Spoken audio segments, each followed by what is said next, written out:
South ఇండియాలోనే అతి తక్కువ ధరలకి రత్నాలనందించే ఏకైక సంస్థ 6JVR.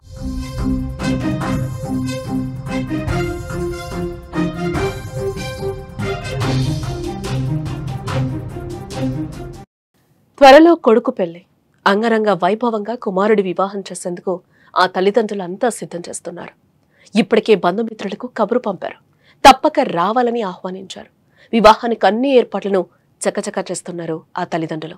పెళ్లి తంతు సక్రమంగా జరిగేలా ముందు ఓ పూజ చేయాలని అనుకున్నారు. అందుకోసం ఓ పూజారితో మాట్లాడేందుకు వెళ్లారు ఆ తల్లిదండ్రులు. మాట్లాడి తిరిగి ఇంటికి బయలుదేరారు. కానీ అదే చివరి ప్రయాణమైంది వారిది. పెళ్లి బాజాలు మోగాల్సిన ఆ ఇంట చావు డప్పులు మోగాయి. కోళ్ల రవాణా వ్యాను రూపంలో దూసుకొచ్చిన మృత్యువు కొడుకు పెళ్లి ముందే తల్లిదండ్రులను బలి తీసుకుంది. ఎన్టీఆర్ జిల్లా కంచికచర్ల మండలం గని ఆత్కూరుకు చెందిన దామినేని శ్రీనివాసరావు కుమారి దంపతులకు 2 పిల్లలున్నారు. కుమార్తెకు వివాహం కాగా కుమారుడికి ఇటీవల పెళ్లి సంబంధం ఖాయం చేసుకున్నారు. వివాహానికి ముందు తమ ఇంటి వద్ద ఉప్పలమ్మ తల్లికి పూజ నిర్వహించాలని అనుకున్నారు. ఏ విషయమై పూజారితో మాట్లాడేందుకు మంగళవారం ఖమ్మం జిల్లా ఎర్రుపాలెం మండలం తక్కెళ్లపాడు గ్రామానికి వెళ్లి వస్తుండగా గ్రామ శివార్లో దంపతులు ప్రయాణిస్తున్న బైక్ ను కోళ్ల రవాణా వ్యాన్ బలంగా ఢీకొట్టినట్లుగా తెలుస్తోంది.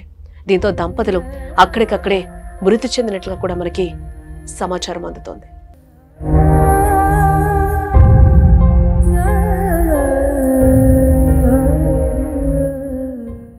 త్వరలో కొడుకు పెళ్లి చేయబోతున్నారు. అంగరంగ వైభవంగా కుమారుడి వివాహం చేసేందుకు ఆ తల్లిదండ్రులు అన్ని సిద్ధం చేసుకున్నారు. అంతా సిద్ధమయ్యాయి కూడా. ఇప్పటికే బంధుమిత్రులకు కబురు పంపించారు. తప్పక రావాలని కూడా అందరినీ చాలా సంతోషంగా ఆహ్వానించారు. వివాహానికి అన్ని ఏర్పాట్లను చకచక చేస్తున్నారు.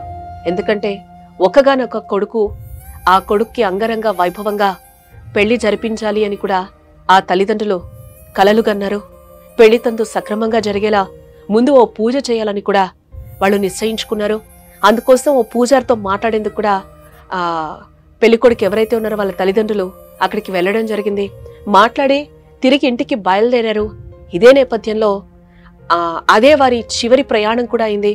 పెళ్లి బాజాలు మోగాల్సిన ఆ ఇంట చావు డప్పులు మోగాయి. కోళ్ల రవాణా వ్యాన్ రూపంలో దూసుకొచ్చిన మృత్యువు కొడుకు పెళ్లి ముందే తల్లిదండ్రులను బలి తీసుకుందని కూడా మనం చెప్పుకోవాలి.